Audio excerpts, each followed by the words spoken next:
चुनाव भएको एउटा चुनाव लडेको पार्टीको कुरा गर्नुहुन्छ भने स्थानीय तहको चुनाव लडेको पार्टी नेकपा एमाले हो। नेकपा एमाले मात्रै हो पार्टीका रूपमा चुनाव लडेको, अरू पार्टीका रूपमा चुनाव लडेनन्। म तपाईलाई सोध्न चाहन्छु, कांग्रेसले चुनाव लड्यो ललितपुरमा? तपाईले भन्नुहोला चिरी बाबु त कांग्रेसका तर्फबाट जितेका मेयर हुन् नि भन्नु होला तपाईले। म भन्छु होइन, कांग्रेसले ललितपुरमा चुनाव लडेन, 77 जिल्लामा चुनाव लडेन, 753 पालिकामा चुनाव लडेन। यो सत्य हो। यो चीज हामीले बुझ्न सक्छौं कि सक्दैनौं? यो कुरा हामीले कार्यकर्तालाई जनतालाई बताउन सक्छौं कि सक्दैनौं? चुनावको मूल्याङ्कन त्यसका आधारमा हुन्छ। मैले यो के भन्न खोजिरहेको छु भने कांग्रेसले चुनाव लडेन, माओवादीले चुनाव लडेन, अर्को के भन्ने चाहिँ माधव नेपाल भन्नेले नेतृत्व गरेको एउटा अर्को झुण्डले चुनाव लडेन, उपेन्द्रले नेतृत्व गरेको जसपाले चुनाव लडेन, यिनीहरू कसैले चुनाव लडेन। सच्चाई के हो भने नेपालको राजनीतिमा नेकपा एमाले नामको एउटा यस्तो पार्टीको उदय भयो, नेकपा एमाले नामको एउटा शक्तिको निर्माण भयो। त्यो शक्ति, त्यो पार्टी यस्तो पार्टी छ, त्यो शक्ति यस्तो शक्ति छ जसको विचारसँग कुनै पार्टीको विचारको तुलना नै हुन सक्दैन। एमालेले अवलम्बन गरेको, एमालेले प्रतिपादन गरेको सिद्धान्तको कुरा गर्नुस्, नीतिको कुरा गर्नुस्, विचारको कुरा गर्नुस्, उद्देश्यको कुरा गर्नुस्, आदर्शको कुरा गर्नुस्, एमालेसँग तुलना हुने अर्को कुनै पार्टी छ? छैन। एमाले नामको पार्टीले यस्तो शक्ति निर्माण गर्यो, यो पार्टी प्रतिपक्षमा हुँदा पनि, यो पार्टी सरकार बाहिर हुँदा पनि, यो पार्टी विभाजित भयो भनेर प्रचार गरिदा पनि यो पार्टी यस्तो पार्टीको रूपमा राष्ट्रिय राजनीतिमा भूमिका निर्वाह गर्दै अगाडि बढ्यो कि यो पार्टीका विरुद्धमा, नेकपा एमालेका विरुद्धमा चुनाव लड्ने दुई खुट्टाले टेकेको कुनै पार्टी नेपाल नामको धरतीमा देखिएन। एमालेका विरुद्धमा चुनाव लड्छु म भनेर, एमालेका विरुद्धमा चुनाव लड्छु भनेर, चुनाव जित्छु भनेर, वा जित्न नसके पनि प्रतिस्पर्धा गर्छु भनेर, प्रतिस्पर्धा गर्न नसके पनि नोमिनेसन गर्छु भनेर एमालेका विरुद्धमा नोमिनेसन समेत गर्ने आँट भएको पार्टी नेपालमा छैन। आजको कुरा यही हो, आजको यथार्थ यही हो। स्थानीय तहको निर्वाचनमा एमालेका विरुद्धमा नोमिनेसन गर्ने आँट भएको कुनै पार्टी तपाईले देख्नुहुन्न। पार्टीका रूपमा हेर्नुहुन्छ भने चुनाव लडेको पार्टी, चुनावमा प्रतिस्पर्धामा उभिएको पार्टी, उत्रिएको पार्टी, एक्लै चुनाव लडेको पार्टी एमाले मात्रै हो। एमालेका विरुद्ध त्यसपछि चुनावै भएन त चिरी बाबु कसरी जिते त भन्नु होला त?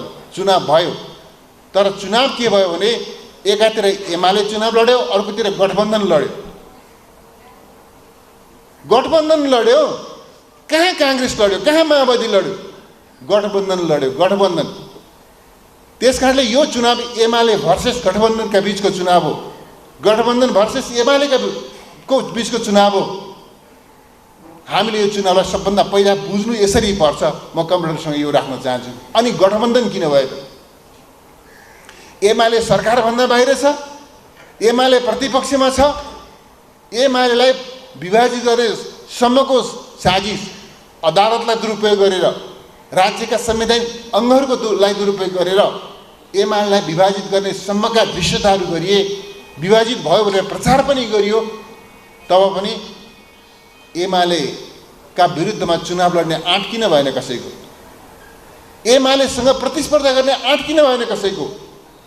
हामीले बुझ्नुपर्ने आजको राजनीतिको चुरो कुरा यो, आजको नेपाली राजनीतिको, समकालीन नेपाली राजनीतिको चुरो कुरा यो हो कि नेकपा एमालेसँग एक्लै प्रतिस्पर्धा गर्ने हैसियत नेपालका कुनै राजनीतिक पार्टीसँग छैन। उनीहरूले गठबन्धन बनाएर, आपसमा मोर्चा बनाएर एमालेसँग आउनु उनीहरूको नियति हो।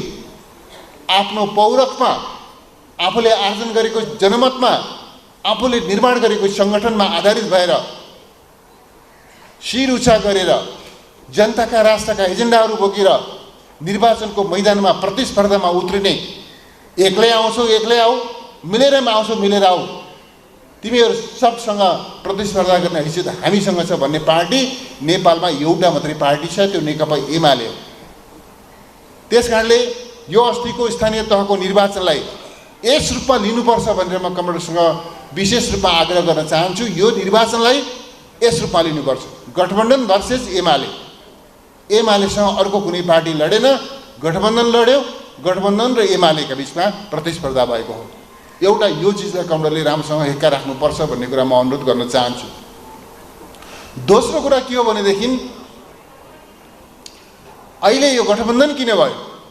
गठबन्धन किन भयो भनेदेखि एमाले विचारका दृष्टिकोणले सबैभन्दा सही छ, सबैभन्दा सुसङ्गत प्रो पिपुल एप्रोचको साथमा काम गर्ने पार्टी, जनता र राष्ट्रको हितलाई केन्द्र भागमा राखेर काम गर्ने पार्टीका रूपमा एमाले छ।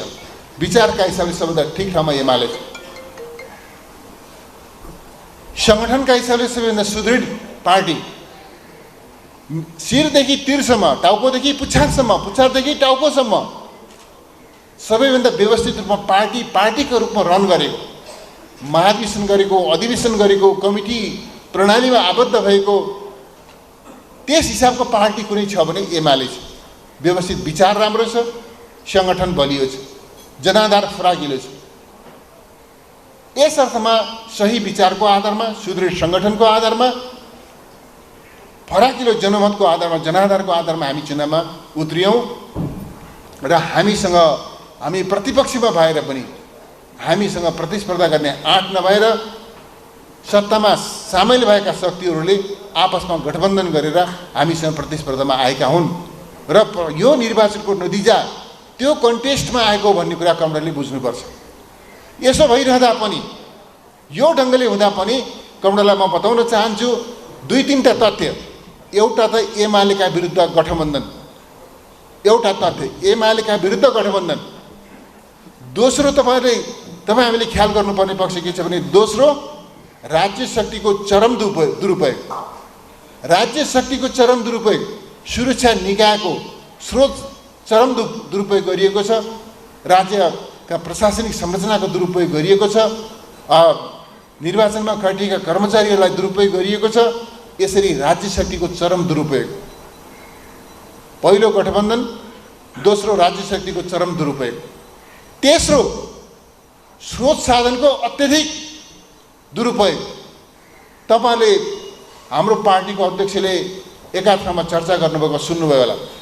अहिलेसम्म नेपालमा कुनै पनि पार्टीलाई हराउन जिताउनको लागि, कसैलाई हराउनका लागि, कसैलाई जिताउनको लागि देशभित्रैको पैसा परिचालित गरिएको थियो होला, तर यसपटक एमालेलाई पराजित गर्नका निम्ति देशभित्रको मात्र होइन बाहिरबाट समेत पनि पैसा ल्याएर खर्च गरिएको छ।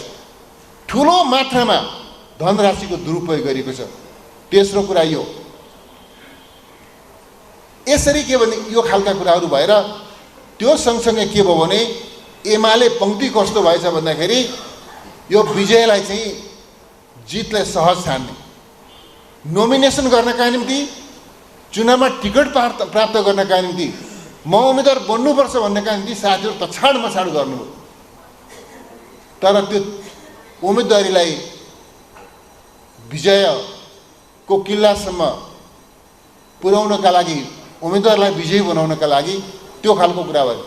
एमाले यस्तो पार्टी छ, यसलाई नोमिनेसन गरेपछि चुनाव जितिहाल्छ नि भनेर शीघ्र विजय भाव, सहज विजय भावबाट साथीहरू त्यो मनोविज्ञानले हाम्रो पार्टीपन्थीलाई अलिकति शिथिल बनायो। जितिहाल्छ एमाले छ, पार्टीले टिकट दिएको छ, नोमिनेसन गरेपछि जितिन्छ भन्ने खालको त्यो मनोविज्ञानले काम गर्यो।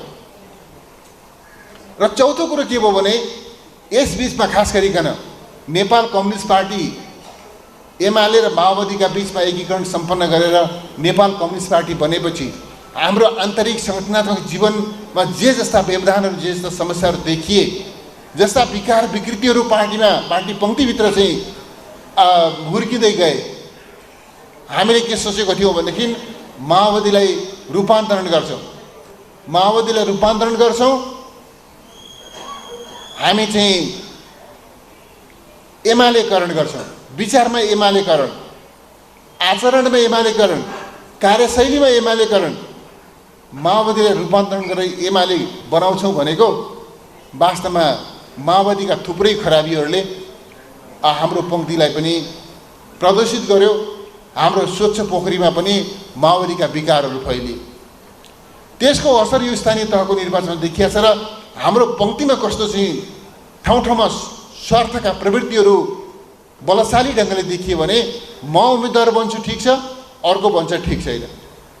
म बन्छु कि अर्को बन्छ त्यो गौण महत्त्वको विषय हो। नेकपा एमाले बन्छ, सुरक्षित उम्मेदवार बन्छ भनेर हामी हिजो त्यसरी लाग्यो। हिजो एउटा यस्तो जमाना थियो जति बेला साथीहरूलाई तपाईँ पार्टीको तर्फबाट उम्मेदवार बन्नुहोस् भन्दाखेरि सकेसम्म मलाई नबनाउनुहोस् न कमेन्टहरू भनेर पार्टीसँग अनुरोध गर्ने जमाना थियो। अहिले म हुन्छु ठिक छ, होइन भने हराउँछु, साथ दिन अन्तर्घात गर्छु, असह्य गर्छु, बागी बन्छु, विद्रोह गर्छु भन्ने श्रमका प्रवृत्तिहरू पनि देखिए। यस्ता विभिन्न कारणहरूले गर्दा हामीले चाहिँ यो निर्वाचनमा अपेक्षित नतिजा प्राप्त गर्न नसकेको सिट सङ्ख्याका हिसाबले। तर म कमरेडलाई भन्न चाहन्छु, जनमतको हिसाबले हेर्ने हो भने तपाईँ जनमतमा निर्वाचनको परिणामका दुईटा पाटा छन्।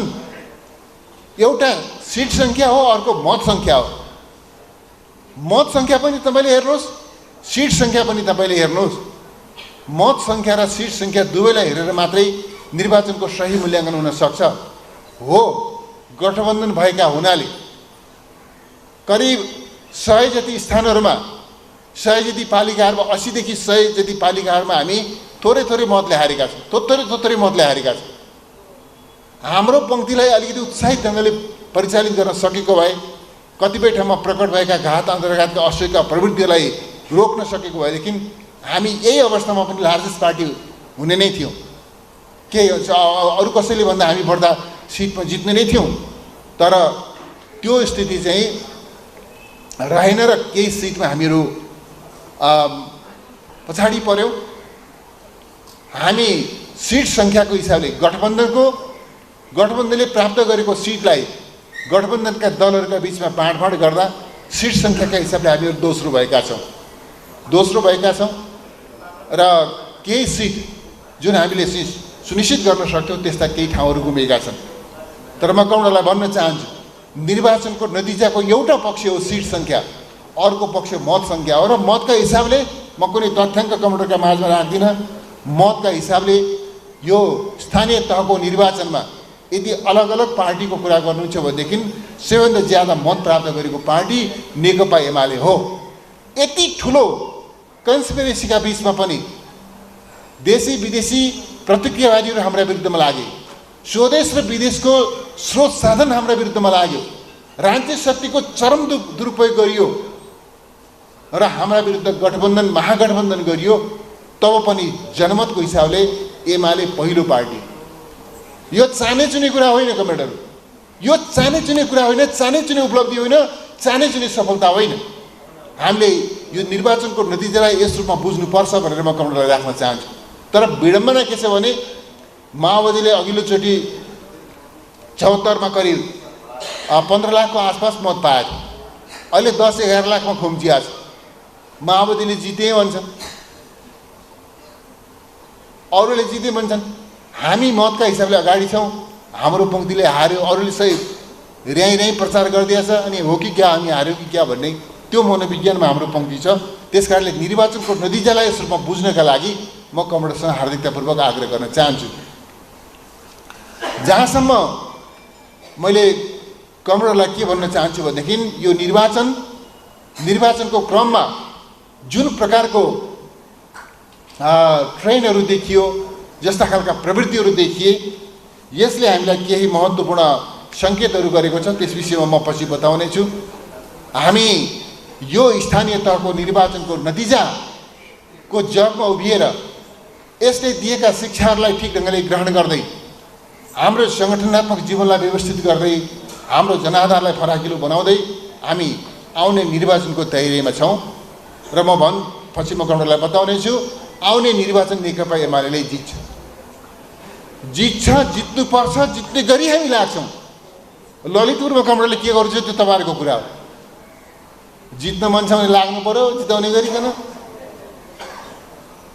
म तपाईँलाई भन्छु ललितपुरले के गर्छ तपाईँहरूको कुरा, तपाईँले 3टै जित्न पनि पाउनुहुन्छ, 6वटै जित्न पनि पाउनुहुन्छ, प्रदेश सभाका 6 जित्न पनि पाउनुहुन्छ, 3का 3 जित्न पनि पाउनुहुन्छ। जित्ने कि नजित्ने तपाईँहरूको कुरा। ललितपुरले जित्छ कि जित्दैन त्यो तपाईँले निर्णय गर्नुहोस्। देशभरि एमाले चुनाव जित्छ, एमालेको नेतृत्वमा सरकार बन्छ। परमादेशबाट सत्ताच्युत गरिएको हाम्रो अध्यक्षलाई केपी शर्मा ओलीलाई जनादेशबाट हामी प्रधानमन्त्रीमा पुनर्स्थापित गर्छौँ। हिजो सुरु गरेका राम्रा विकास निर्माणका अभियानहरूलाई यो अहिलेको गठबन्धन सरकारले ध्वस्त गरेको छ। हामी फेरि विकासलाई, निर्माणलाई, स्वाभिमानलाई, सम्मानलाई, राष्ट्रको इज्जत मर्यादालाई माथि उठाउँदै देशलाई अगाडि लैजान्छौँ। यो ढङ्गले हामीहरू लागिरहेछौँ। त्यसकारणले मैले कमरेडलाई सुरुमा यो निर्वाचनको नतिजा र यसले दिएको सन्देशलाई हामी ठिक ढङ्गले बुझ्न जरुरी छ भनेर मैले छोटो अलिकति चर्चा गर्न खोजेको हुँ। अब कमरेडसँग केही कुराहरू अलि प्रशिक्षणको शैलीमा, भाषणको शैलीमा भन्दा पनि प्रशिक्षणको शैलीमा अलिकति राख्ने कोसिस गर्छु। एउटा कमरेडले थाहा पाउनु भएको छ, पार्टीभित्र स्थानीय तहको निर्वाचनमा पार्टीका कतिपय नेताहरू, कतिपय कार्यकर्ताहरू, कतिपय सदस्यहरू इमान्दार भएनन्, पार्टीप्रति इमान्दार भएनन्, पार्टीको निर्णयप्रति इमान्दार भएनन्। कतिपय व्यक्तिहरू स्वतन्त्र उम्मेदवार बने, कति बागी उम्मेदवार बने, कति तिनका प्रस्तावक समर्थक भए, कति तिनको पक्षमा खुलेर प्रचारमा लागे, कति चाहिँ के भने अरू विपक्षीहरूसँग गठबन्धन गर्ने त्यस्ता अपराध कर्म पनि केही मानिसहरू लागे। एमाले जस्तो पवित्र पार्टीमा, एमाले जस्तो त्यागको, समर्पणको, बलिदानको एउटा चाहिँ कीर्तिमान कायम गरेको पार्टीमा यस खालका प्रवृत्तिहरू प्रकट हुनु निहायत गलत हो र निसन्देह यस्तो प्रवृत्तिलाई हामीले चाहिँ अत्यन्तै सिरियसली लिन्छौँ र लिनुपर्छ। त्यसै भएको हुनाले म कमरेडलाई भन्छु, पार्टीको केन्द्रीय कमिटी, पार्टी केन्द्रबाट हामीले यस बिचमा यो अन्तर्घातका सम्बन्धमा कहाँ अन्तर्घात भयो र ती अन्तर्घातीहरूलाई चिन्हित गर्नका लागि कहाँ असहयोग भयो त्यसलाई चिन्हित गर्नका लागि र उनीहरूलाई दण्डित गर्नका लागि पार्टीले चाहिँ एउटा कार्यदलले बनाएको छ। म संयोजक रहेको, विष्णु रिमाल र खगराज अधिकारी सदस्य रहेको, 3 सदस्य एउटा चाहिँ यो अन्तर्घात छानबिन गर्ने र कारबाही गर्ने एउटा चाहिँ संरचना नै, एउटा कार्यदललाई निर्माण गरेका छ।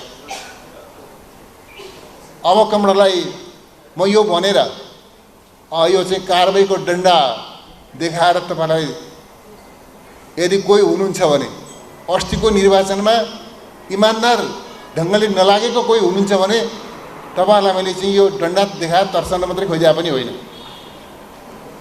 मैले कमरेडलाई के भन्न चाहन्छु भने यो विषयलाई हामीले हाम्रो पार्टी निर्माणको सन्दर्भमा महत्त्वपूर्ण एउटा स्कुलिङको विषय, प्रशिक्षणको विषय बनाउन चाहेका छौँ।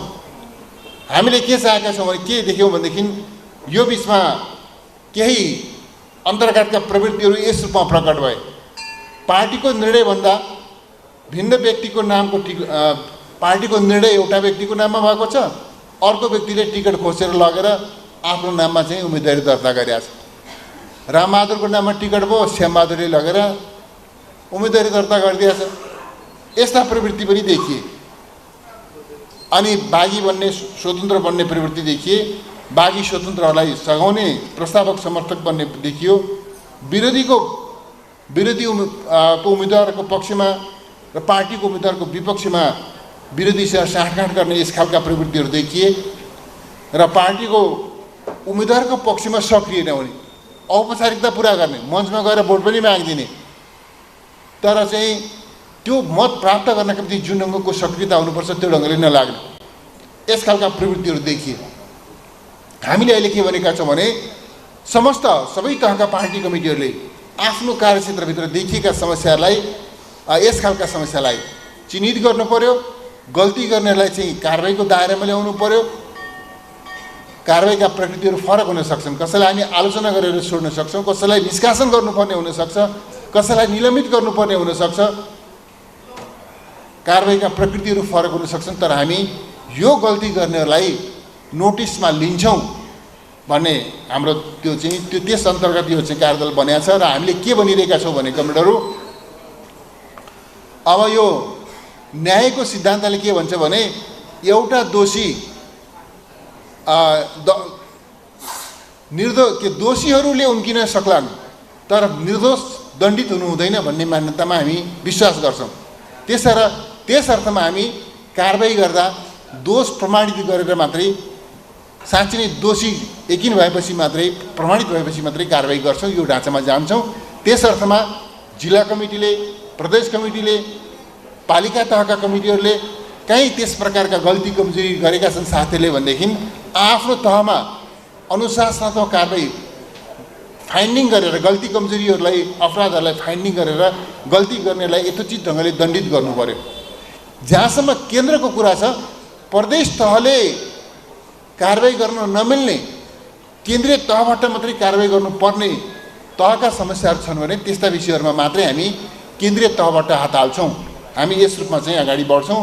यो कुरा मैले कमरेडलाई बताउन चाहेको र खास गरी हामीले अहिले के चाहेका छौँ भने जो साथीहरूले गल्ती गरे, निर्वाचनमा सक्रिय भएनन्, अन्तर्घात गरे, असहयोग गरे, छुपै रुस्तम त्यस्ता खालका कामहरू गरेका छन् भने सबैलाई हामी कारबाही गर्न सक्दैनौँ भने पनि हामी यो सन्देश दिन चाहिरहेका छौँ कि त्यो व्यक्ति जसले गल्ती गरेको छ त्यसको मनमा डडेलो लागोस्। मैले गल्ती गरेँ भनेर त्यो मनमा डडेलो लागोस्, त्यो पश्चातापको डडेलो पश्चातापको डडेलो त्यसको मनमा लागोस् र आउने दिनमा त्यो गल्ती गर्नेले कुनै पनि प्रकारको गल्ती नगरोस्, गल्ती गर्ने हिम्मत नगरोस्। अहिलेको गल्तीको बाबत पश्चाताप गरेर आउने दिनमा अझ सक्रिय भएर लागोस्। यो गल्तीको पश्चाताप गर्दै आउने दिनमा त्यसको क्षतिपूर्ति हुने गरी काम गरोस् भन्ने हिसाबले पनि हामी चाहिरहेका छौँ। यो गल्ती गर्नेलाई दण्डित गर्ने, गल्ती गर्नेलाई प्रशिक्षित गर्ने, पार्टीलाई अनुशासित बनाउने र पार्टीको जित सुनिश्चित गर्ने अभियानमा आउने दिनमा त्यस रूपमा लाग्ने यो सोचको साथमा हामीले यो चाहिँ कारबाहीको मुद्दालाई, यो चाहिँ इन्भेस्टिगेसनको मुद्दालाई, विषयलाई यस रूपमा हामीले लिएका छौँ भन्ने कुरा म कमरेडलाई सुरुमा मैले राख्न चाहेको। अब कमरेडसँग एउटा विषय खास गरिकन यो प्रशिक्षणमा हामीले 7वटा विषय तय गरेका छौँ। 7वटा मध्ये एउटा विषय म कमरेडको बिचमा राख्छु। खास गरिकन वर्तमान राजनीतिक शक्ति सन्तुलन, पार्टीको सामर्थ्य विस्तार, राष्ट्रको मुख्य शक्तिको रूपमा नेकपा एमालेको भूमिका, अभिवृद्धि भन्ने एउटा चाहिँ प्रशिक्षणको विषय छ। यस विषयमा म कमरेडसँग केही संक्षिप्तमा तर केही महत्त्वपूर्ण प्रसङ्गहरू राख्न चाहन्छु। कमरेडहरू, हामी मार्क्सवादमा विश्वास गर्छौँ। मार्क्सवाद यस्तो समाज विज्ञान हो जसलाई उछिन्ने, जसलाई चुनौती दिने अर्को कुनै सोसल साइन्स अहिलेसम्म दुनियाँमा इनोभेसन त्यसको आविष्कार भएको छैन। हामी के मान्दछौँ भने नयाँ नयाँ इनोभेसनहरूले मार्क्सवादको भण्डारलाई समृद्ध तुल्याउन सक्छन्, विकसित गर्न सक्छन्, तर कसैले पनि मार्क्सवादको विकल्प दिन्छ भन्ने कुरा हामी मान्दैनौँ। मार्क्सवाद विकसित हुन सक्छ तर मार्क्सवादको विकल्प कसैले दिन्छ भन्ने कुरा होइन। त्यसर्थ मार्क्सवाद एउटा चाहिँ अत्यन्तै वैज्ञानिक प्रकारको समाज विज्ञान हो, सोसल साइन्स। हामी त्यो मार्क्सवादको आलोकमा अगाडि बढ्छौँ। मार्क्सवादले के भन्छ भने आजका हाम्रा समाजका सबै समस्याहरू, जति पनि समस्याहरू छन्, हाम्रो समाजको वर्ग अन्तर्विरोध, हाम्रो समाजको वर्गस्वरूप यो समस्याको कारण हो र समस्याको समाधान भनेको वर्ग अन्तर्विरोधको समाधान हो। समाजमा जस्ता जस्ता वर्गहरू छन् तिनीहरूका बिचमा जस्तो जस्तो अन्तर्विरोध छ, यो वर्ग र वर्गका बिचको अन्तर्विरोध समाजको समस्या हो। वर्ग अन्तर्विरोधको समाधान समस्याको समाधान हो। त्यस अर्थमा कार्ल मार्क्स र फ्रेडरिक एङ्गल्सले कम्युनिस्ट पार्टीको घोषणापत्र लेख्दा संसारमा सबभन्दा धेरै छापिएको, सबभन्दा धेरै पढिएको, आजसम्म पनि कसैले चुनौती दिन नसकेको त्यस्तो एउटा अत्यन्त सुगठित साइन्टिफिक साहित्य हो कम्युनिस्ट पार्टीको घोषणापत्र। त्यो कम्युनिस्ट पार्टीको घोषणापत्रमा त्यसको सुरुमा पहिलो फर्स्ट एडिसनमा मार्क्स एङ्गल्सले के लेख्नुभयो भने उहाँले सारा समाजको सूक्ष्म अध्ययन गरेर के निष्कर्ष अघि सार्नुभयो भने हाम्रो समाज वर्गमा विभाजित छ। वर्गहरूका अलग अलग स्वार्थहरू छन्, ती स्वार्थहरू टक्राउँछन्। त्यसले गर्दा वर्गहरूका बिचमा आपसमा सङ्घर्ष हुन्छ। वर्गहरूको बिचको आपसी सङ्घर्षलाई वर्ग सङ्घर्ष भनिन्छ। र त्यो वर्ग सङ्घर्षमा हामी उत्पादक शक्तिको हितको पक्षमा, श्रम शक्तिको हितको पक्षमा हामी उभिनुपर्छ। शोषक वर्गका विरुद्ध शोषित वर्गलाई साथमा लिएर, पुँजीपति वर्गका विरुद्धमा श्रमिक वर्गलाई साथमा लिएर, सामन्त वर्गका विरुद्धमा किसानलाई साथमा लिएर हामी वर्ग सङ्घर्षको अगुवाई गर्नुपर्छ। कम्युनिस्ट पार्टी समाजका वर्ग अन्तर्विरोधहरूको सकारात्मक समाधानका निम्ति नेतृत्व गर्ने एउटा क्रान्तिकारी शक्ति हो भन्ने त्यो मान्यतालाई उहाँहरूले अघि सार्नु। उहाँले लेख्दै जाँदा चाहिँ कम्युनिस्ट पार्टीको पहिलो घोषणापत्रमा के लेख्नु भएको छ भनेदेखि, घोषणापत्रको पहिलो एडिसनमा यो चाहिँ आजसम्मको मानव जातिको आजसम्मको इतिहास वर्ग सङ्घर्षको इतिहास हो भनेर लेख्नु। तर त्यो पछि त्यसमा अलिकति टिप्पणी भयो। टिप्पणी के भयो भनेदेखि वर्गको उदय हुनुभन्दा पनि अगाडि मानव जातिको अस्तित्व थियो र मानव समाजको अस्तित्व थियो। भले त्यो जङ्गली अवस्था थियो होला, आदिम अवस्था थियो होला, त्यति बेला पनि वर्ग थियो, के मानव जाति थियो र मानव जातिको अस्तित्व थियो। अस्तित्व थियो भनेदेखि उसले आफ्नो जीवनयापनका निम्ति कामहरू गरेको थियो भने अब त्यो अवधिको इतिहासलाई के भन्ने त भन्ने प्रश्न आयो। र त्यसपछि दोस्रो एडिसनतिर आइपुग्दा उहाँले सच्याउनु भयो। उहाँले के भन्नुभयो भने वर्गको उदय भएपछि मानव जातिको जति पनि इतिहास छ त्यो इतिहास भनेको वर्ग सङ्घर्षको इतिहास हो भनेर उहाँहरूले लेख्नुभयो। वर्गको उदय भएपछि मानव जातिको इतिहास भनेको वर्ग सङ्घर्षको इतिहास हो भनेर उहाँले आफ्नै त्यसलाई करेक्सन गर्नुभएको छ। त्यस कारणले मैले यो किन भनिरहेको छु भने कमरेडहरू, जबसम्म हामीले नेपाली समाजलाई ठिक ढङ्गले चिन्दैनौँ तबसम्म हामीले नेपाली क्रान्तिको नेतृत्व गर्न सक्दैनौँ, नेपाली समाजको रूपान्तरणको नेतृत्व गर्न सक्दैनौँ। नेपाली समाजलाई चिन्नका निम्ति नेपाली समाजमा अस्तित्वमा रहेका वर्गहरूलाई चिन्नुपर्छ, उनीहरूको भूमिकालाई चिन्नुपर्छ। जबसम्म नेपाली समाजमा अस्तित्वमा रहेका वर्गहरू छन् तिनीहरूलाई जबसम्म हामी चिन्दैनौँ, तिनीहरूको भूमिकालाई हामी चिन्दैनौँ, तबसम्म हामीले नेपाली समाजलाई चिन्न सक्दैनौँ। त्यस कारणले हामीले नेपाली समाजलाई चिन्नुपर्छ सबभन्दा पहिला। यसका निमित्त हामीले नेपाली समाजको वर्ग अन्तर्विरोध पत्ता लगाउनुपर्छ। वर्ग अन्तर्विरोधका पनि दुईटा पाटा छन्, एउटा आधारभूत अन्तर्विरोध छ, अर्को प्रधान अन्तर्विरोध छ। यो यस हिसाबले बुझ्नुपर्छ भन्ने कुरामा हामीले ध्यान दिनुपर्छ। र यस हिसाबले हेर्दा नेपाली समाजको राजनीतिक शक्ति सन्तुलनको विश्लेषण गर्नुभन्दा अगाडि हामीले हाम्रो समाजको वर्ग संरचना, विभिन्न वर्गका शक्तिहरू, तिनको प्रवृत्तिहरूको बारेमा बुझ्नुपर्छ। यसरी हेर्दा म कमरेडलाई के बताउँछु भने नेपाली समाजमा दलाल नोकरशाही पुँजीवाद, अवशेषको रूपमा रहेको सामन्तवाद, एकाधिकार पुँजीवाद र साम्राज्यवाद एकातिर, अर्कोतर्फ मजदुर, किसान, निम्न पुँजीपति वर्ग र राष्ट्रिय पुँजीपति वर्ग, यस्ता प्रकारका वर्ग र तिनका स्वार्थका प्रतिनिधिहरू हाम्रो समाजमा क्रियाशील छन्।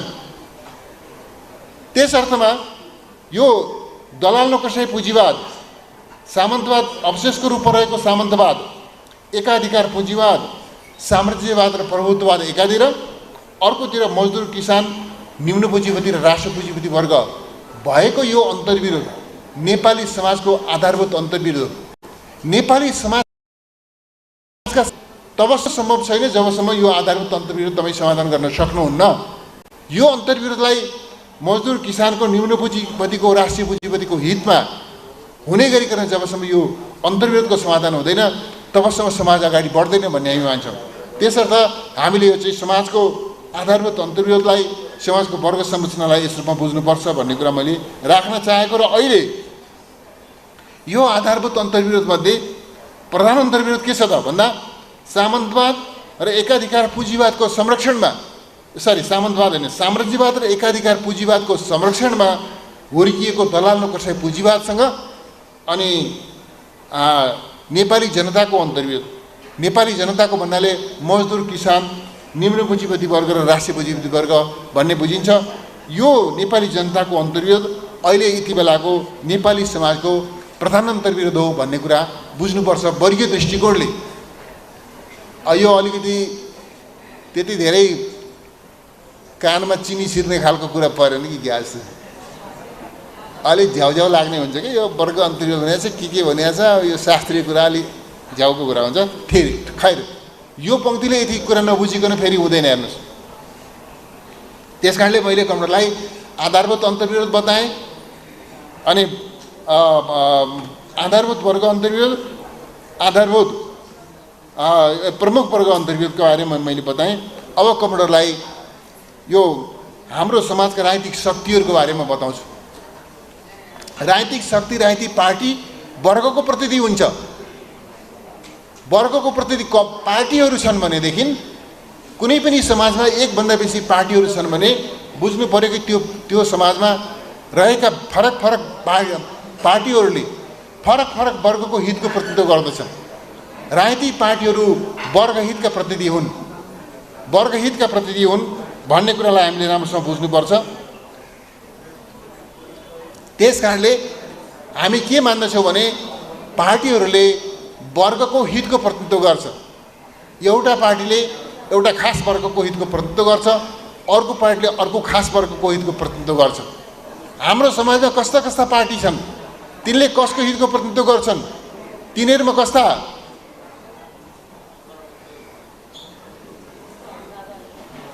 यहाँ चाहिँ रमाइलो छलफल भएको छ खैर कुन खालका प्रवृत्तिहरूको प्रतिनिधित्व गर्छन् भन्ने कुरालाई हामीले ध्यान दिनुपर्छ कमरेडहरू यसरी हेर्दा हाम्रो समाजमा अहिले यति बेला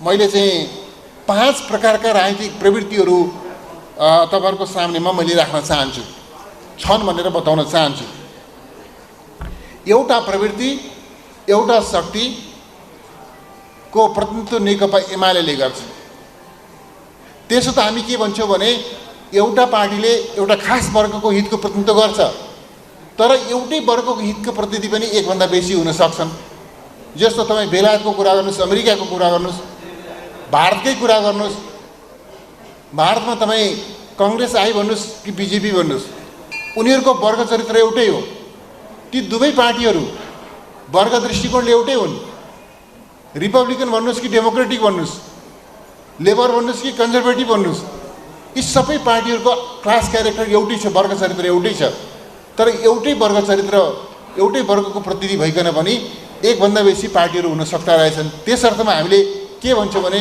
कम्युनिस्ट पार्टी श्रमिक वर्गको हितको प्रतिनिधि संस्था हो श्रमिक वर्गको प्रतिनिधि संस्था पनि एकभन्दा बेसी हुन सक्छन् एउटा सोसाइटीमा भन्ने मान्यतालाई हाम्रो जनताको बहुदलीय जनवादले अघि सारेको छ त्यस अर्थमा मैले कमरेडलाई के भन्छु भने नेपाली समाजमा क्रियाशील राजनीतिक शक्तिहरूमध्ये नेकपा एमाले निश्चित वर्गको प्रतिनिधि र निश्चित प्रवृत्तिको सम्भाग शक्ति हो र यो कस्तो शक्ति हो भन्दाखेरि प्रगतिशील शक्ति हो यो सामाजिक आर्थिक रूपान्तरणको सम्भाग शक्ति हो यो उत्पादक शक्तिको हितको पक्षपोषण गर्ने शक्ति हो यो मजदुरको किसानको न्यून पुँजीपति वर्गको र राष्ट्रिय पुँजीपति वर्गको हितको प्रतिनिधित्व गर्ने शक्ति हो नेकपा एमाले त्यसो भएको हुनाले यसले के गर्छ त भन्दा संविधानको रक्षा प्रयोग र विकासमा जोड दिन्छ हामी आफैले निर्माण गरेको संविधान त्यसको रक्षा गर्न त्यसको प्रयोग गर्न र विकास गर्ने कुरामा जोड दिन्छ यसले राष्ट्रको हित र स्वाधीनताको रक्षा र सबलीकरणलाई जोड दिन्छ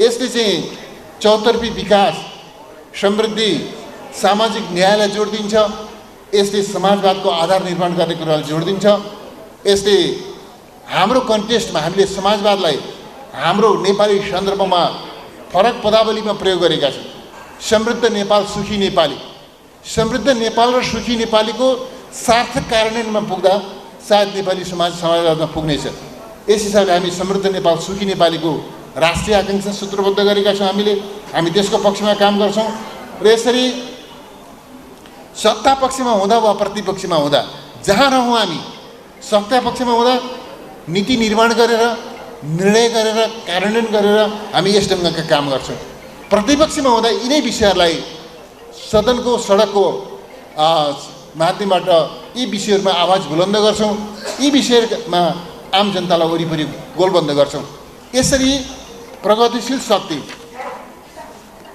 एउटा प्रगतिशील र अग्रगामी शक्तिको रूपमा नेकपा एमाले छ र यो देशको प्रमुख राजनीतिक शक्ति हो। नेकपा एमालेलाई बुझ्न हामीले यस रूपमा बुझ्नुपर्छ। मैले कमलालाई यो कुरा चाहिँ राख्न चाहेको, खास गरिकन यस रूपमा हामीले बुझौँ नेकपा एमालेलाई बुझ्दा। एमाले कतिले भन्छन् उस्तै उस्तै छन्, काङ्ग्रेस पनि उस्तै, एमाले पनि उस्तै, अर्को पनि उस्तै। होइन, उस्तै उस्तै छैनन्। होला रूप रङ्ग उस्तै मिल्ला, अनुहार, हामी जातीय भाषिक पृष्ठभूमिका हिसाबले, सांस्कृतिक पृष्ठभूमिका हिसाबले कति चिजहरू मिल्ला, तर हामी खास गरिकन क्लास क्यारेक्टरको हिसाबले, वर्ग चरित्रको हिसाबले, वर्ग प्रतिनिधित्वको हिसाबले, नीति विचारका सिद्धान्तका हिसाबले, मूल्य मान्यताका हिसाबले, आदर्श उद्देश्यका हिसाबले हामीहरू फरक छौँ। नेकपा एमाले उत्पादक शक्तिको हितको पक्षपोषण गर्ने, मजदुरको, किसानको, निम्न पुँजीपति वर्ग र राष्ट्रिय पुँजीपति वर्गको हितमा काम गर्ने प्रगतिशील अग्रगामी शक्ति हो र यो देशको प्रमुख राजनीतिक शक्ति हो। हामीले यो कुरा राम्रोसँग बुझ्नु पर्यो। एमालेलाई बुझ्ने भनेको अहिले यो चिज हो भन्ने कुरा म कमलालाई राख्न चाहन्छु। दोस्रो चाहिँ नेपाली कङ्ग्रेस। पहिलो एमाले त्यस्तो पार्टी एमाले, दोस्रो नेपाली कङ्ग्रेस। वर्ग चरित्रको हिसाबले हेर्दाखेरि यो चाहिँ दलाल नोकरसाही पुँजीपति वर्ग र एकाधिकार पुँजीवाद परस्त शक्ति हो। यो सामन्तवादको अवशेषसँग पनि यसले चाहिँ सहकार्य र समझदारी गर्छ। सामन्तवादसँग पनि यसलाई त्यति ठुलो नफरत हुँदैन।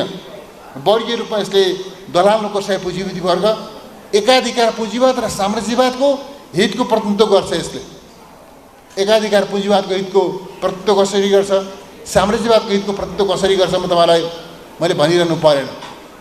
तपाईँहरूलाई म भनौँ, युक्रेन युद्ध भयो। युक्रेनमा अमेरिका र रसियाका बिचमा, सिधै भन्यो भने बाइडेन र चाहिँ पुटिनका बिचमा वार भइरहेछ। त्यो युक्रेनका जनता अनाहकमा चाहिँ त्यो वारबाट भिक्टिम भएका छन्। उनीहरू त्यसको पीडा उनीहरूले सहन बाध्य हुनु परेको छ।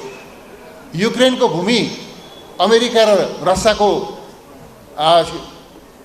खेल मैदान, त्यो चाहिँ युद्ध मैदानमा बदलिएको छ। त्यहाँका निर्दोष नागरिकहरू मारिएका छन्।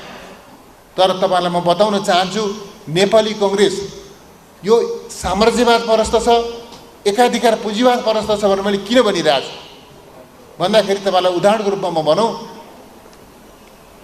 यो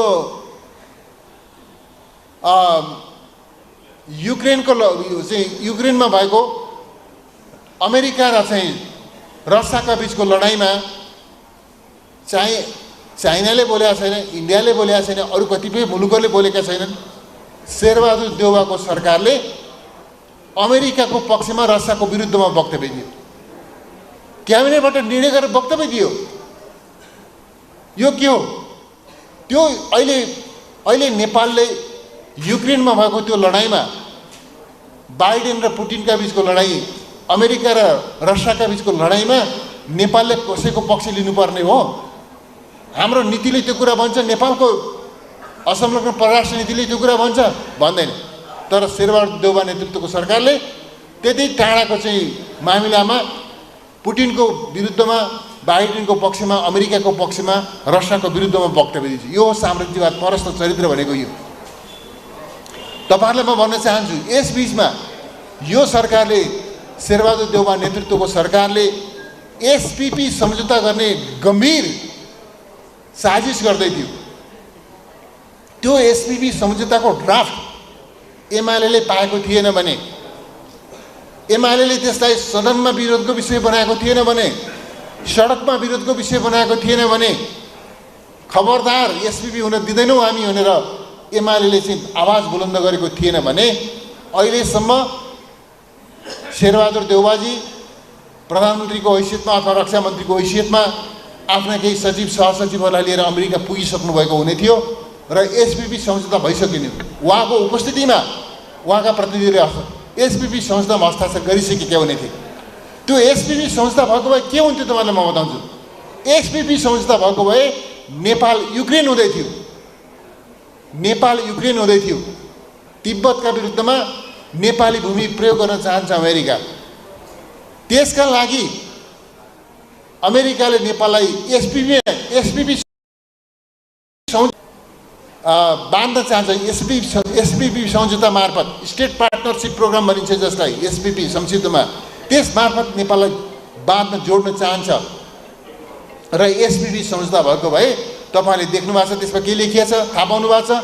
753 पालिका मध्ये जुनसुकै पालिकामा पनि अमेरिकी सेना जान पाउने, बस्न पाउने, तालिम गर्न पाउने, प्रशिक्षण दिन पाउने, हवाई मैदान बनाउन पाउने, खास गरी हिमाली जिल्लाहरूमा हाई अल्टिट्युडका जिल्लाहरूमा चाहिँ उनीहरूले चाहिँ ट्रेनिङ सेन्टर खोल्न पाउने, अनि पछि त्यहाँ चाहिँ लाइट एयरक्राफ्टहरू लिएर आउनु पाउने आदि इत्यादि गर्ने। यसरी नेपाली भूमिलाई हाम्रो नीतिले के भन्छ, हामीले नेपाल एउटा अत्यन्तै संवेदनशील एउटा चाहिँ भूराजनीतिक अवस्थितिमा छ, हाम्रो अवस्थिति छ। हाम्रो दुईटा चाहिँ छिमेकी शक्ति राष्ट्रहरू, शक्तिशाली राष्ट्रहरू, जनसङ्ख्याका हिसाबले, आर्थिक सामर्थ्यका हिसाबले, भूगोलका हिसाबले ठुला राष्ट्रहरूको बिचमा छौँ र हामी भूपरिवेशित छौँ। यस्तो देशले फुकिकन चल्नुपर्छ, सन्तुलित परराष्ट्र नीति लिएर अगाडि बढ्नुपर्छ। तर नेपालमा अमेरिकीहरूका लागि त्यस प्रकारको स्टेसन उपलब्ध गराउने र नेपाललाई अमेरिका र चीनको द्वन्द्वको एउटा चाहिँ खेल मैदान बनाउने, युद्ध मैदानमा बदल्ने त्यस खालको साजिस हुँदै थियो। हामीले रोक्यौँ, तर यो गठबन्धन सरकारले त्यस खालका कामहरू गर्न खोज्दै थियो। मैले भन्न चाहेको कुरा के भने, नेपाली कङ्ग्रेस यसरी यो साम्राज्यवाद परस्त छ, यसरी यो एकाधिकार पुँजीवाद परस्त छ, यो उग्र कम्युनिस्ट विरोधी छ। यसले चाहिँ कम्युनिस्ट पार्टी भन्ने कुरा उसले सुन्नै चाहँदैन। अहिले कम्युनिस्ट पार्टीहरू चाहिँ का नाममा नै जनमत धेरै भएको हुनाले, धेरै मान्छेले धेरै सिट सङ्ख्या जित्या हुनाले कम्युनिस्टहरूलाई स्वार्थको, लोभको, प्रलोभनको चाहिँ हरियो घाँस देखाएर कम्युनिस्ट आन्दोलनमा विभाजन ल्याएर त्यसमध्येको स्वार्थी षड्यन्त्रकारी हिस्सालाई साथमा लिएर सरकारको नेतृत्व गर्ने ठाउँमा पुगेको छ, अलग कुरा हो। तर नेपाली कङ्ग्रेस उग्र कम्युनिस्ट विरोधी छ। यो दलाल नोकरशाही पुँजीपति वर्गको हितको प्रतिनिधि हो। यो एकाधिकार पुँजीवाद र साम्राज्यवाद परस्त छ। यसले चाहिँ आर्थिक सामाजिक मुद्दामा कुनै अग्रगामी प्रगतिशील दृष्टिकोण राख्दैन। यो यथास्थितिवादी छ, यो सुधारवादी छ। राष्ट्रिय हितका दृष्टिकोणले यो आत्मसमर्पणवादी छ, आत्मसमर्पणवादी छ। तपाईँले नागरिकताको मुद्दालाई लिन सक्नुहुन्छ। नागरिकताको प्रश्नमा जुन खालको प्रबन्ध गरिएको छ, वास्तवमा वैवाहिक अङ्गीकृतताको प्रश्न त्यत्तिकै सिरियस प्रश्न हो। वैवाहिक अङ्गीकृतताको प्रश्नमा हाम्रो डेमोग्राफी, हाम्रो जनसाङ्ख्यिक अवस्थिति, यो चिजलाई ख्याल गर्नुपर्छ। र नेपालमा हामीले सही नीति अवलम्बन गर्न सकेनौँ भने, कानुन निर्माण गर्दा, नीति निर्माण गर्दा हामी चुक्यौँ भने नेपालीहरू नेपालमा माइनोरिटीमा पर्न सक्छन्, अल्पमतमा पर्न सक्छन्। नेपालीहरू नेपालमा अल्पमतमा पर्ने खालको नीति, नागरिकता सम्बन्धी नीति वा त्यस खालको नीति सरकारले, राज्यले लिनु हुँदैन भन्ने हामी मान्छौँ। तर अहिले नेपाली कङ्ग्रेसको अगुवाईमा यो गठबन्धन सरकारले बहुमतका नाममा तपाईँले वैवाहिक अङ्गीकृतता सम्बन्धी जुन प्रबन्ध गरेको छ नागरिकता विधेयकमा, त्यसमा के भनेको छ भने, हामीले भनेका थियौँ 7 वर्ष कम्तीमा पनि विवाहित भएर विवाह गरेर नेपालमा आउनेले 7 वर्ष कुर्नुपर्छ भन्ने हाम्रो भनाइ थियो। 7 वर्ष कुरेपछि नागरिकता कानुन उसले प्रक्रिया थाल्न सक्छ भन्ने हाम्रो भनाइ थियो। हामीले त्यस हिसाबले संशोधन प्रस्ताव गऱ्यौँ, त्यस हिसाबले हामीले मतदान गऱ्यौँ। तर हामी सङ्ख्या नपुगेर हामी माइनोरिटीमा भएर हाम्रो संशोधन प्रस्ताव पारित भएन। तर यो गठबन्धन सरकारले के गर्यो भने, आज बिहे गर्ने, भोलि बिहे दर्ता गर्ने, पर्सि नागरिकता प्राप्त गर्ने, निको पर्सि नोमिनेसन हुँदैछ चुनावको, त्यो चुनावमा उठ्ने, प्रतिनिधि सभाको चुनावमा उठ्ने, 1 महिनाको चुनाव प्रचारपछि चुनाव जित्ने, अर्को महिना मन्त्री हुने। अर्थात् विवाह गरेर आएको 2 महिनामा, 3 महिनामा सङ्घीय सरकारको मन्त्री समेत पनि हुन सक्ने गरिकन यसले ढोका खोलिदिएको छ। हामी कहाँ जान खोज्दैछौँ? यस प्रकारका कामहरू गर्दैछ र यसले के बताउँछ भने, नेपाली कङ्ग्रेस आत्मसमर्पणवादी, राष्ट्रिय हित विरोधी आत्मसमर्पणवादी शक्ति हो भन्ने कुरा हामीले राम्रोसँग बुझ्नुपर्छ कमरेडहरू। त्यसै गरी म कमरेडलाई बताउन चाहन्छु अर्को विषय, अर्को प्रवृत्ति, अर्को शक्ति भनेको मधेसवादी दलहरू हुन्। मधेसवादी दलहरूमा खास गरिकन यो चाहिँ जसपा, लोसपा, जनता समाजवादी पार्टी र लोकतान्त्रिक समाजवादी पार्टी जस्ता प्रवृत्तिहरू छन्। यो प्रवृत्ति कस्तो छ भन्दाखेरि आर्थिक सामाजिक एजेन्डामा यो यथास्थितिवादी सोच राख्छ, यो पनि राष्ट्रिय हित प्रतिकूल समर्पणवादी सोच राख्छ। थप यसमा के छ भने यो चाहिँ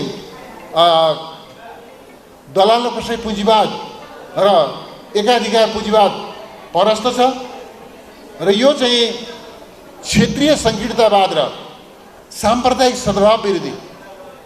यो साम्प्रदायिक सद्भाव र साम्प्रदायिक विद्वेषका बीचमा रहेको भिन्नतालाई हामीले ठिक ढङ्गले बुझ्न जरुरी छ। कमरेडहरू, नेपाली समाज भूगोलका हिसाबले सानो भइकन पनि बहुजातीय छ, बहुभाषिक छ, बहुधार्मिक छ, बहुसांस्कृतिक छ।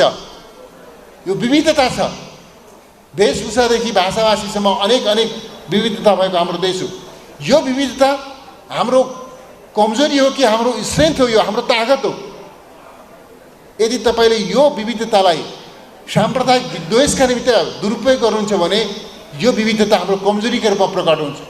एउटा जाति अर्को जातिका विरुद्ध, एउटा भाषा अर्को भाषाका विरुद्ध, एउटा संस्कृति अर्को संस्कृतिका विरुद्ध, एउटा भूगोलमा बस्ने अर्को भूगोलमा बस्नेका विरुद्धको लडाइँमा बदलिन्छ र साम्प्रदायिक विद्वेषमा मुलुक जान्छ र मुलुक चकनाचुर हुन्छ।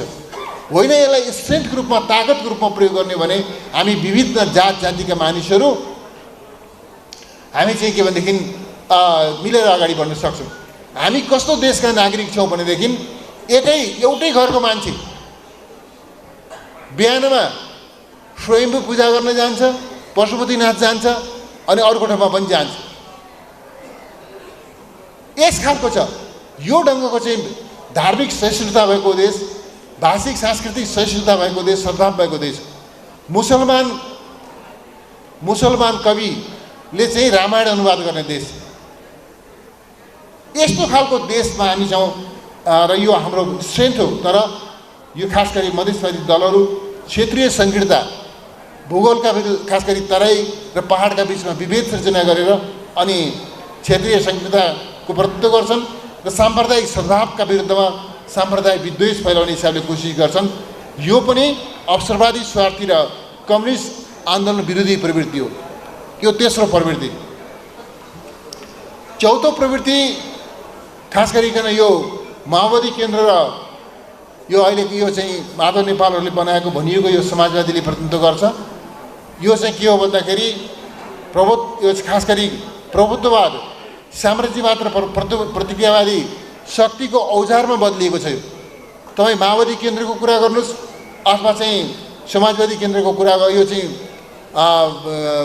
एकीकृत समाजवादीको कुरा गर्नुहोस्, यो सबै कस्तो प्रवृत्ति छ त भन्दाखेरि यो प्रभुत्ववाद, साम्राज्यवाद र प्रतिक्रियावादी शक्तिले यसलाई चाहिँ आफ्नो टुलको रूपमा, आफ्नो औजारको रूपमा, आफ्नो उपकरणको रूपमा यिनीहरूलाई प्रयोग गरिरहेका छन्। यो स्वार्थी, षड्यन्त्रकारी, ढोगी र आडम्बरी झुन्ड हो। यो त्यस खालको प्रवृत्तिलाई यसले प्रतिनिधित्व गर्छ। यसले कम्युनिस्ट पार्टीको नाममा कम्युनिस्ट आन्दोलनका विरुद्ध चाहिँ यो शक्ति, यो प्रवृत्ति दुरुपयोग भएको छ।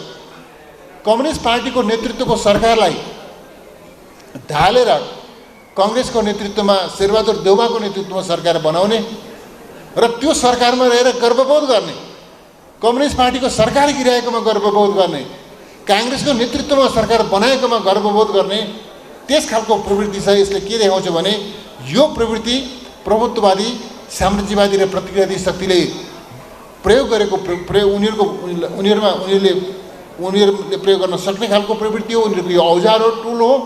यो स्वार्थी, षड्यन्त्रकारी, ढोगी र आडम्बरी छन् यिनीहरू र कम्युनिस्ट पार्टीको नाममा कम्युनिस्ट आन्दोलनको यिनीहरू कलङ्क हुन्। कम्युनिस्ट पार्टीको नाममा कम्युनिस्ट आन्दोलनलाई समाप्त पार्ने धन्दामा यिनीहरू लागिरहेका छन्। त्यस कारणले यो चाहिँ व्यक्तिगत र गुट स्वार्थका लागि, आफ्नो व्यक्तिगत स्वार्थ र गुट स्वार्थका लागि साम्राज्यवाद र प्रभुत्ववादको सेवामा पनि तल्लीन हुन पछि नपर्ने यस खालको प्रवृत्तिलाई यसले चाहिँ यो खास गरी यो चाहिँ माओवादी केन्द्र र समाजवादी नामको यो झुन्डले प्रतिनिधित्व गर्छ। हामीले बुझ्नुपर्ने नेपाली समाजमा क्रियाशील रहेको चौथो प्रवृत्ति यो हो। त्यसबाहेक अर्को प्रवृत्ति छ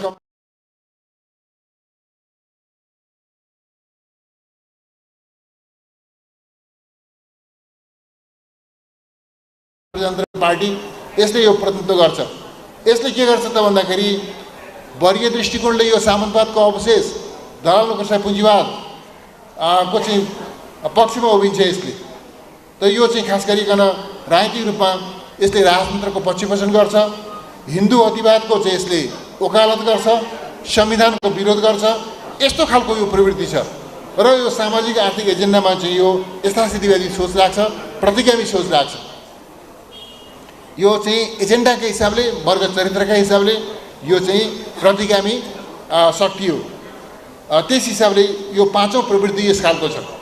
यसबाहेक अरू छिटफुट प्रवृत्तिहरू सिके राउत, नेत्र विक्रम चन्द, मोहन वैद्य जस्ता प्रवृत्तिहरू पनि हाम्रो समाजमा छन्।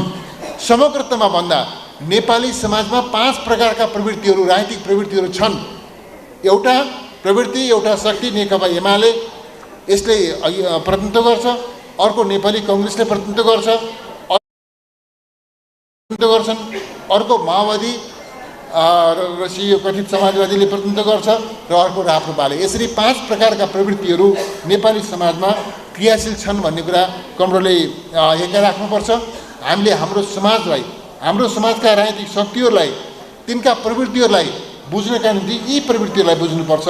बुझेर मात्रै बुझ्न सकिन्छ भन्ने कुरा मैले कमरोलाई बताउन चाहेको। जहाँसम्म यो शक्ति सन्तुलनको कुरा छ कमरेडहरू, अहिले चाहिँ हामीले चाहिँ बिर्सन नहुने कुरा के हो भने शक्ति सन्तुलनको दृष्टिकोणले हेर्दा यदि अलग अलग 5वटा जुन प्रवृत्ति छन् नेपाली समाजमा, यो 5वटा प्रवृत्तिहरू अलग अलग उभिन्छन् भनेदेखि नेकपा एमाले एक्लै उभिँदा पनि सबैभन्दा बलियो शक्ति हो। नेकपा एमाले मुलुकको सबैभन्दा बलियो राष्ट्रिय शक्ति हो। एमाले राष्ट्रिय शक्ति हो। एमाले राष्ट्रिय शक्ति बनाउनु पर्ने शक्ति होइन, यो राष्ट्रिय शक्ति अलरेडी राष्ट्रिय शक्ति हो। यो बलियो, आफैमा बलियो छ। सबैभन्दा बलियो राष्ट्रिय शक्ति नेकपा एमाले छ। तर यो नेकपा एमाले सबैभन्दा बलियो राष्ट्रिय शक्ति भएको हुनाले, यसलाई एक्लै परास्त गर्न नसकिने हुनाले, यसलाई एक्लै जित्न नसकिने हुनाले अहिले तपाईँहरूले देख्नुभएको छ मैले अघि माथि चर्चा गरेका 5 प्रकारका प्रवृत्तिहरूमध्ये अनि बाँकी 3 प्रकारका प्रवृत्तिहरू एक ठाउँमा उभिएका छन्। नेपाली कङ्ग्रेस ले प्रतिनिधित्व गर्ने एउटा प्रवृत्ति, माओवादी र समाजवादीले प्रतिनिधित्व गर्ने अर्को प्रवृत्ति र चाहिँ मधेसवादी दलहरूले प्रतिनिधित्व गर्ने अर्को प्रवृत्ति। एमाले बलियो भएको हुनाले, यो शक्तिशाली भएको हुनाले यी 3टा प्रवृत्तिहरू एक ठाउँमा बसेर, एक ठाउँमा गोलबन्द भएर, एक ठाउँमा मोर्चाबन्दी गरेर एमालेका विरुद्धमा उभिने कोसिस गरेका छन्। यसरी नेपालको राजनीतिमा के भएको छ यति बेला भन्दाखेरि एकातिर गठबन्धन, अर्कातिर एमाले, 3टा प्रवृत्ति मिलेर एउटा गठबन्धन छ। त्यो गठबन्धन एकातिर छ, एमाले अर्कोतिर छ। यो अहिलेको राष्ट्रिय राजनीतिको शक्ति सन्तुलनको यथार्थ हो भन्ने कुरा म बताउन चाहन्छु। राप्रपा जो अर्को एउटा चाहिँ सानो सोचको ट्रेन्डको हिसाबले, शक्तिका रूपमा भन्दा पनि एउटा ट्रेन्डको हिसाबले छ, प्रतिगामी र पुरातनपन्थी सोच राख्ने त्यो प्रवृत्ति छ। त्यो प्रवृत्ति अवसरको ताकमा छ। यसरी नेपालको राजनीतिक शक्तिहरूका बीचको सन्तुलन यस्तो छ भन्ने कुरा हामीले ख्याल गर्नुपर्छ। त्यसर्थ यो नेपाली समाजको यो वर्गस्वरूप, यस्ता वर्गीय शक्तिहरू, तिनलाई प्रतिनिधित्व गर्ने यी यस्ता राजनीतिक पार्टीहरू, तिनीहरूका चाहिँ बीचको यो सन्तुलन, तिनीहरूका बीचमा बनेको गठबन्धन, एमाले भर्सेस गठबन्धन भएर बनेको राष्ट्रिय राजनीतिक शक्ति सन्तुलन, यो सबै कुरालाई ख्याल गरेर हामी आउने दिनमा कसरी जान्छौँ त, हाम्रो आगामी यात्रा कसरी तय हुन्छ भन्ने कुरा निर्भर गर्छ। म कमरेडलाई के बताउन चाहन्छु भने हामीले आउने दिनको सन्दर्भमा हाम्रा केही प्रयासहरू हुनेछ। हामी यस रूपमा जान्छौँ। पहिलो कुरो के छ भने नेकपा एमालेका नेतालाई, कार्यकर्तालाई, सदस्यलाई आफ्नो ताकत बुझाउनु पर्ने भएको छ। हामी आफ्नो शक्ति, आफ्नो सामर्थ्य बुझाउनु पर्ने भएको छ। यो एमालेको पंक्ति कस्तो भने हनुमान जस्तो भइसक्यो। एउटा चाहिँ झारपात लिएर आऊ, जडीबुटी लिएर आऊ भन्दाखेरि त्यो जडीबुटी खोज्न सक्दैन हनुमानले, पहाडै बोकेर ल्याइदिन्छ। पहाड बोकेर लिएर आउने ताकत छ। जडीबुटी लिएर आऊ भन्दा पहाड बोकेर ल्याउँछ यो एमालेले। एमालेको कुनै कार्यकर्तालाई पठाउनुहोस्, जडीबुटी लिएर आउनुहोस् भन्दाखेरि पहाड बोकेर ल्याउँछ। त्यो पहाड बोकेर आउने हनुमानले म पहाड बोकेर ल्याउने तागत मसँग छ भनेर थाहा पाउँदैन। त्यस्तो भएको छ यो एमाले। यो एमालेका कार्यकर्ताले, एमालेका सदस्यले आफ्नो तागत थाहा पाउनु पर्यो। त्यो तागत भनेको विचारको तागत हो, त्यो तागत भनेको सङ्गठनको तागत हो, त्यो तागत भनेको जनमतको तागत हो। यो एमाले आफ्नो तागत थाहा पाउनु पर्यो पहिलो कुरा। र यसरी हामीले हाम्रो तागत थाहा पाउनु पर्यो र हामीले के गर्नु पर्यो भन्दाखेरि हाम्रो शक्तिलाई, हाम्रो चाहिँ सङ्गठनलाई अरू व्यवस्थित बनाउने, अन्तर्विरोध समाधान गर्ने, कटुता वैमनस्यतालाई हटाउने, एकताबद्ध सुदृढ र सुगठित पार्टी निर्माण गर्ने, गतिशील पार्टी निर्माण गर्ने, पार्टीलाई प्रणालीमा सञ्चालन गर्ने, पार्टीलाई व्यवस्थित गर्ने, एउटा बलियो र व्यवस्थित विधिमा चलेको पार्टी, त्यस खालको पार्टी निर्माण गर्ने, पार्टीको जनाधारलाई विस्तार गर्ने, पार्टीको जनमतलाई विस्तार गर्ने।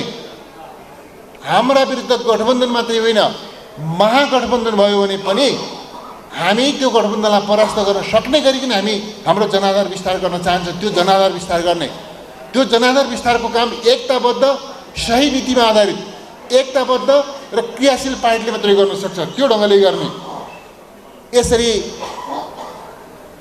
अनुशासित र एकताबद्ध पार्टी, गतिशील सङ्गठन र जनाधार विस्तारका माध्यमबाट हामीले आगामी निर्वाचनमा, आगामी लडाइँहरूमा, आगामी वर्ग सङ्घर्षका आगामी मोर्चाहरूमा हामीले हाम्रो पार्टीको जित सुनिश्चित गर्न चाहेका छौँ। कमरेडहरू, पहिलो कुरा हामीले ध्यान दिने यहाँनिर हो। दोस्रो कुरा हामी के गर्छौँ भनेदेखि हाम्रा विरुद्ध जुन गठबन्धन छ त्यो गठबन्धनलाई कमरेडहरूले के नठान्नुहोस् भने यो कुनै उद्देश्य केन्द्रित पवित्र गठबन्धन हो भने नठान्नुहोस्। यो गठबन्धन स्वार्थको गठबन्धन हो, यो गठबन्धन अवसरवादी गठबन्धन हो, यो गठबन्धनको कुनै अग्रगामी र जनपक्षीय उद्देश्य र आदर्श छैन। त्यस कारणले यो गठबन्धनलाई देखेर हामी तर्सिनुपर्ने जरुरत छैन। म तपाईँलाई भन्न चाहन्छु, एमाले तागतका साथ लाग्ने हो भने, सक्रियताका साथ लाग्ने हो भने सम्भवतः यो गठबन्धन भत्किन्छ पनि होला। भत्काइदियो यस्ता मुला गठबन्धन भनेर भोकको लात्ताले हालिदियो भने भत्किन्छ। छ नि अहिले हो 5 दलको के दलको गठबन्धन, यसो भोक हालिदिनुहोस्। यो चाहिँ यो उसको के भन्छ बालुवाको घर जस्तो हो। यो बालुवाको घर भोक हिर्काइदिनुहोस् झलिहाल्छ। ठिकै छ, गठबन्धन बनाएका छन्, तिनीहरूलाई चाहिँ स्वार्थको पोखरीमा पौडिने देऊ। स्वार्थको पोखरी, यो गठबन्धन कहाँ छ भन्दा स्वार्थको पोखरीमा, त्यो स्वार्थको पिपकुण्डमा पौडिएर आनन्द मानिरहेको छ। ठिक छ, त्यहाँ रमाउन दिने यिनीहरूलाई केही फरक परेन भने पनि। त्यसो हुँदाखेरिमा पनि म कमरेडलाई के बताउँछु भनेदेखि हामीले के गर्छौँ त भन्दा सबभन्दा पहिला हामी आफू शक्तिशाली हुन्छौँ। दोस्रो कुरो हामीले अरू पनि सानातिना अस्थायी मित्रहरूलाई पनि हामी साथ लिन्छौँ, उनीहरूलाई पनि साथ लिएर अगाडि बढ्छौँ। अस्थायी मित्रहरूको लाई गोलबन्द गर्छौँ। त्यसपछि हामी के गर्छौँ त भन्दाखेरि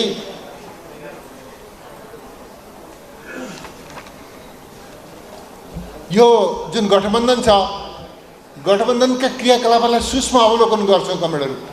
मैले धेरै भनिनँ, त्यसमा धेरैभन्दा धेरै अर्थ लाग्छ। गठबन्धनभित्र रहेका शक्तिहरूको, प्रवृत्तिहरूको, पात्रहरूको गतिविधिको सूक्ष्म अवलोकन गर्छ। तपाईँले सुन्नुभएको छ होला, अहिले गठबन्धनलाई त्यो गठबन्धन टिकाउन अम्मै परेको छ। गठबन्धनमा स्वार्थको बँटवारा कस्तो छ भनेदेखि बाँदरले रोटी बाँडे जस्तो छ। बाँदरले रोटी बाँडेको जस्तो छ। त्यो बाँदरले रोटी बाँड्दाखेरि के गर्छ, यो गठबन्धनमा स्वार्थको बँटवारा गर्ने समस्या बाँदरले रोटी बाँडेको जस्तो छ। त्यसले गर्दा त्यहाँभित्र अनेक प्रकारका अन्तर्विरोधहरूको चाहिँ हामी जन्जाल देखिरहेका छौँ।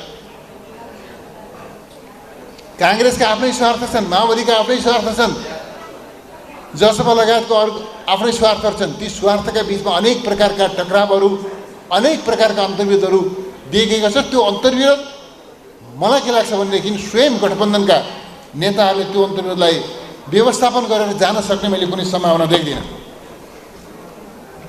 त्यस अर्थमा हामी यो गठबन्धनका बावजुद हाम्रा विरुद्ध गठबन्धन बन्छ बन्दैन उनीहरूको कुरा हो, त्यसका बावजुद पनि हामी हाम्रो सङ्गठनलाई व्यवस्थित गरेर एकताबद्ध गरेर हाम्रो सङ्गठनलाई क्रियाशील तुल्याएर र हामीले हाम्रो जनाधारलाई फराकिलो बनाएर निर्वाचन जित्न चाहन्छौँ।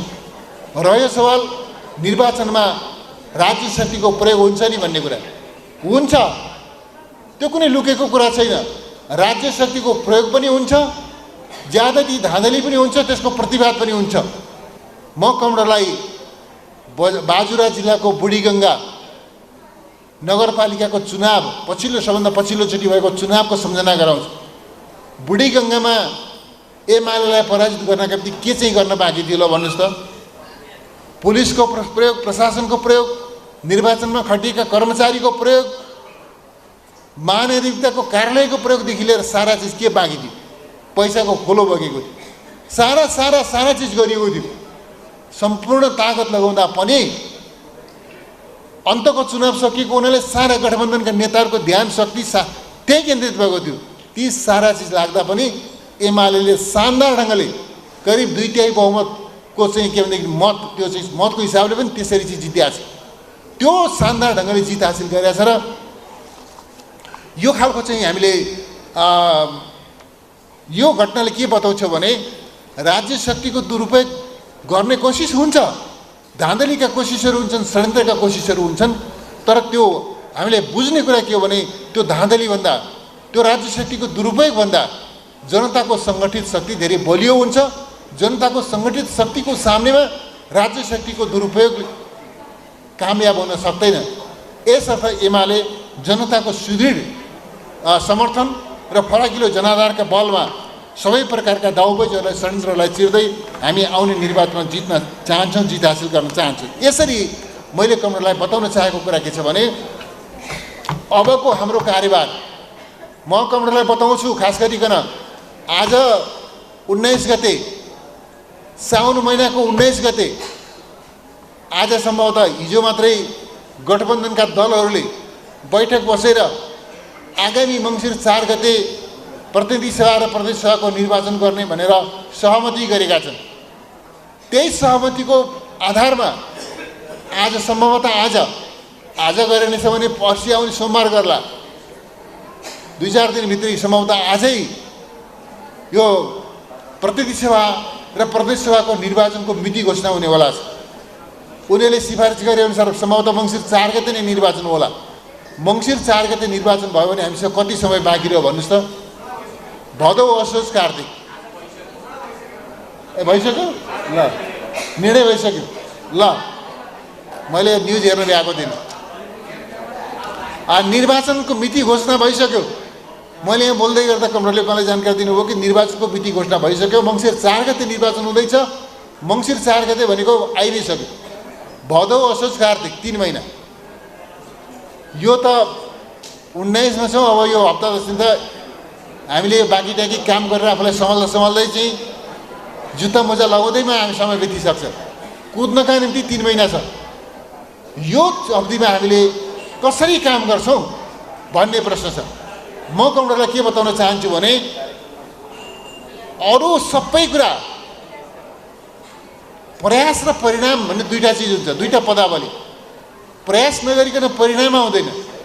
तर तपाईँ प्रयास गर्नुहुन्छ तर परिणाम आउने प्रयास गर्नु भएन भनेदेखि त्यो प्रयासको कुनै अर्थ छैन। तपाईँ चुनावमा खट्नुहुन्छ तर जित सुनिश्चित हुने गरी खट्नु भएन भने त्यो खटाइको कुनै अर्थ छैन। त्यस कारणले म कमरेडलाई के भन्न चाहन्छु भने आउने निर्वाचनमा नेकपा एमाले सकेसम्म हामी बहुमत ल्याउन चाहन्छौँ। कदाचित बहुमत आएन भने पनि आउने निर्वाचनमा नेकपा एमाले संसदको सबैभन्दा ठुलो पार्टीका रूपमा निर्वाचित हुन चाहन्छ। हामी त्यसरी निर्वाचित हुन सक्छौँ। म यो सक्छौँ किन भनिरहेको छु भने हामीसँग 275 स्थानको लागि चुनाव हुने हो। 275 मध्ये 110 स्थान समानुपातिकमा हुन्छ। समानुपातिक निर्वाचनका लागि हरेक दलका आफ्ना आफ्ना स्ट्रेन्थको आधारमा उनीहरूले सिट प्राप्त गर्छन्। यो समानुपातिक निर्वाचनमा नेकपा एमाले सबभन्दा ठुलो पार्टी हुन्छ भन्ने कुरा अस्तिको स्थानीय तहको निर्वाचनले नै बताइसकेको छ। समानुपातिकमा 110 स्थानका लागि हुने समानुपातिक निर्वाचनमा एमाले सबैभन्दा ठुलो पार्टी हुन्छ भन्ने कुरा छर्लङ्ग छ। यो कुरा काङ्ग्रेसले पनि मान्छ, माओवादीले अरू सबैले पनि मान्ने कुरा छ, एमाले ठुलो पार्टी हुन्छ।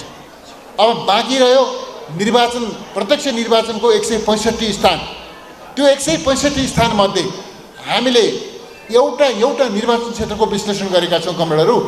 हामीले हेरेका छौँ एमाले एक्लैले जित्ने, सहज ढङ्गले जित्ने ठाउँहरू कुन कुन हुन्, प्रतिस्पर्धामा जित्ने ठाउँहरू कुन कुन हुन् र जित्न कठिन हुने ठाउँहरू कुन कुन हुन्, त्यसको हामीले चार्ट निकालेका छौँ।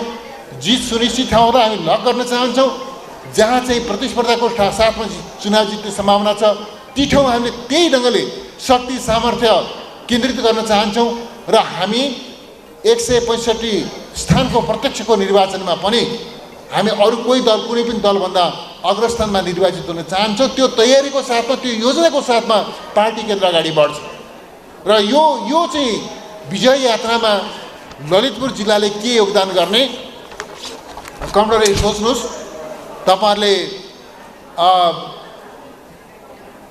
तपाईँहरूले मेरो एउटा अनुभव छ कमरेड, यो चाहिँ जितिएन भने अथवा कुनै कहिलेकाहीँ प्राविधिक कारणले पनि हारिन्छ। हारेपछि त्यसपछि त्यो स्वादै अर्कै हुन्छ क्या, त्यो हुन्छ नि जित्दाको स्वाद हुँदैन। यसबाट मैले पनि अलिअलि अनुभव गरेँ। बुटवलमा के ठान्ने भने साथीहरूले मेरो लागि, जनताको भविष्यको लागि नेकपा एमाले चुनाव जित्नुपर्छ। एमाले चुनाव नजित्दा देशले दुःख पाउँछ, जनताले दुःख पाउँछन्। त्यस अर्थमा एमालेलाई निर्वाचनमा पराजित हुने छुट छैन भनिरहन्छौँ नि हामी। त्यस अर्थमा हामीले भन्न चाहेको यो सच्चाइलाई आत्मसात गर्दै कमरेडहरू आजैदेखि मङ्सिर 4 गते हुने प्रतिनिधि सभा र प्रदेश सभाको निर्वाचनको तयारीमा आजैदेखि सम्पूर्ण रूपमा समर्पित भएर एकताबद्ध भएर लाग्नुहोस् र यहाँहरूले निर्वाचनको तयारीमा लाग्ने क्रममा पार्टीको नेतृत्वबाट जे प्रकारको साथ समर्थन र सहयोग चाहनुहुन्छ, वाञ्छित सीमासम्मको साथ समर्थन र सहयोग पार्टी नेतृत्वले यहाँलाई उपलब्ध गराउनेछ भन्ने पनि म यहाँलाई जानकारी दिन चाहन्छु। यति भनेर म आफ्नो भनाइ टुङ्ग्याउँछु। धन्यवाद। अभिवादन।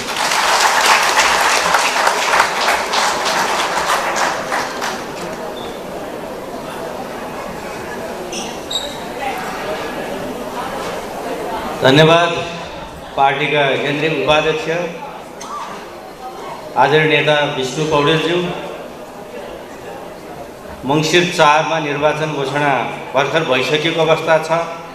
हामी सङ्गठन सुदृढीकरण र शुद्धिकरण अभियानमा छौँ र यही अभियानकै दौरानमा मङ्सिर 4 मा ललितपुर जिल्लाले यहाँको जनमत चुनावमय छ। हामीले चुनाव जित्न सक्ने, नेकपा एमाले चुनाव जित्न सक्ने माहौल छ। जनमत